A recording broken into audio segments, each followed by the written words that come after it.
So I'm going to begin by kicking a hornet's nest into a dead horse. Most Star Wars fans are aware of this scene of a young Luke Skywalker talking with his friend Biggs and the controversy surrounding it. It's a scene that was included in picture books, radio dramas, comics, and the novelization, but never actually in any release of the film. Or was it? Quite a few people remember seeing that scene in the theater in 1977. It's a question not only of Star Wars arcana, but one that cuts to the heart of how historians discover the past, the fickleness of memory, and how we may already have broken history. So how do we get to the bottom of this question when the search for edit logs, an old extended release or test print accidentally sent out, a handwritten note to restore the big scenes for certain markets, or any other record turns up empty? Well, mostly we dismiss it, but if we're really serious about answers, we have to try a little harder. We have to come at it obliquely. This could take us to many different places, but perhaps the most important starts with looking at the process of distributing films in the 1970s in order to know what it is that we're actually looking for. As an aside, I recommend that all aspiring filmmakers shoot and edit one project on film. It'll be highly educational and vastly improve your craft. Also a huge pain in the ass, and you'll appreciate modern digital equipment so much more. The relevant detail here is that it involves hand cutting a work print on an editing table. When that's done, you then cut the original negative in the same way with whatever optical effects, titles, and whatever else is added in. And after all of that is literally taped together, you make an answer print from that. But it's not just splicing film. Color grading is another optical process requiring another step of re-exposure on a new film. Sound mixing and syncing is a huge project on its own. Changes get made along the way, recut and reprint. With all of that finally complete, you have your master print. You have your finished movie. And you have to make a new negative from that, and that negative is used to make your release prints that get shipped out to theaters. It's a far more labor-intensive process than shooting on 4K cameras and editing in Premiere or DaVinci Studio. And it's a process that both takes time and leaves a paper trail, though a trail that can easily disappear. We're talking about receipts from an LA film lab in the 1970s, not the Declaration of Independence here. This would normally require a lot of going to those studios and film labs, being told that they didn't keep all that shit, and then trying to get interviews with as many of the people that worked on the film during post-production as possible. In this case, it's simplified because we have the heavy tome, The Making of Star Wars, based on interviews with all the key cast and crew, interviews that were done during and immediately after the film's production, rather than decades later retrospect. This lets us establish a timeline and figure out where the big scenes may have found their way into a few extended prints. But first, when was the scene cut? That is established as happening sometime between late October and early November of 1976 as a result of a screening of the first rough cut of the full film, before all of the mixing, color grading, optical effects, and all that were done. Based on accounts from Paul Hirsch, editor for much of the film, in the first 5 minutes, we were hitting everybody with more information than they could handle, Hirsch says. There were too many storylines to keep straight. The robots and the princess, Vader, Luke. So we simplified it by taking out Luke and Biggs, instead just presenting the princess and Vader, which is clearer.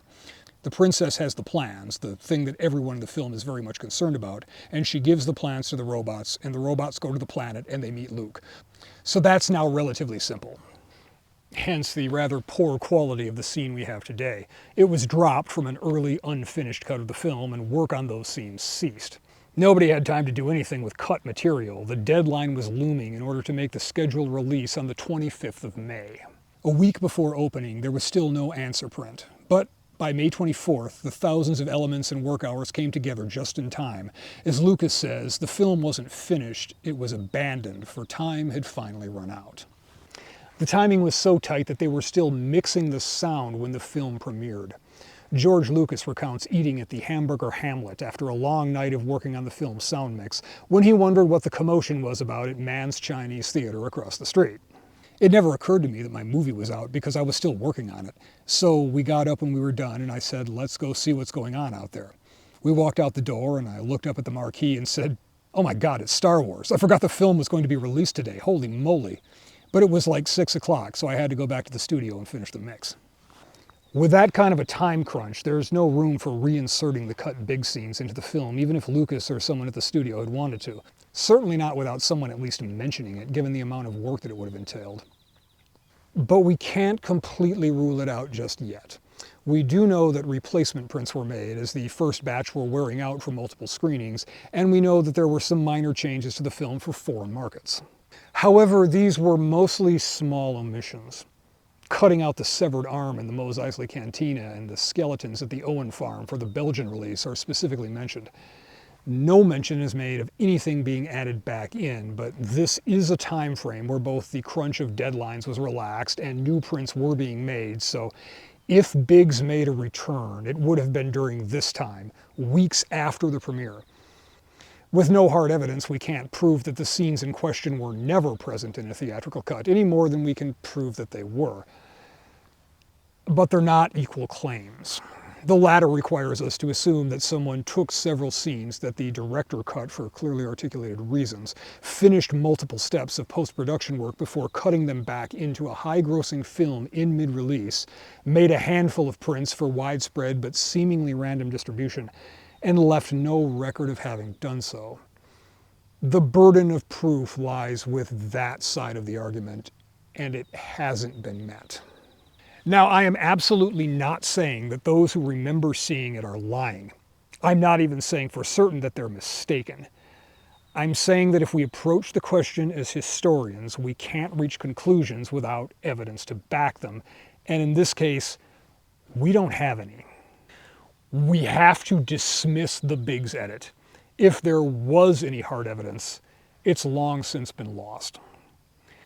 And this brings us to another major problem going forward. Starting really in the 80s and rapidly accelerating ever since, we collect exponentially more data. Everything is on camera now, whether through mass surveillance or personal devices. Vast troves of data are preserved digitally, and at least some of that data is going to be around for a very long time. Future historians will likely have the problem of navigating through an enormous cloud of noise rather than not having enough records, which is a good problem to have if you're trying to unravel the past and need to give graduate assistants something to do. Assuming, of course, that some EMP event or something doesn't wipe most of it out. But now it starts to break down. This clip is completely AI generated. Never happened. If you look closely, you can see telltale flaws, but it's only going to get better going forward. Fake videos will soon be overpowering our media space, probably outpacing any other source of video over the next decade, and thereby making the historical record exceedingly difficult to untangle. But the more immediate problem isn't that they're convincing. The problem is that knowing something is fake doesn't completely negate our perception of it, doesn't stop it from altering our perception of the people or events depicted. For example, remember back when Sarah Palin said she could see Russia from her house? Yeah, that never happened. That was actually Tina Fey on Saturday Night Live. And I can see Russia from my house. She was making fun of an interview with Sarah Palin where she said this. They're our next door neighbors, and you can actually see Russia from land here in Alaska. But for millions of people, the memory has been blurred together into a single event. It's almost certain that this same mechanism is behind the elusive 1977 Biggs theatrical edit, and it's going to make politics an absolute nightmare of bullshit, the likes of which we have only whiffed the faintest bile-curdling taste. Even worse, I have no doubt that before long, people are going to be convicted of crimes. People are probably going to be killed because perceptions are swayed by video that plants an idea in our heads, even if consciously we know it's bogus at the time of viewing. At this point, I don't trust anything that I didn't both personally witness and have some verifiable context to confirm that I'm remembering it correctly.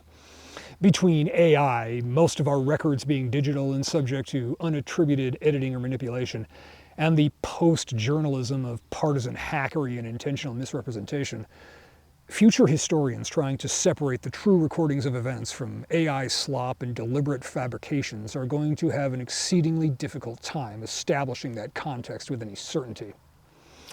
It's rapidly becoming possible to produce evidence for almost anything, leaving us with reliable evidence of almost nothing. And with that in mind, I propose we make Biggs Darklighter the patron saint of lost media and unprovable claims. It is time we sorted it all out.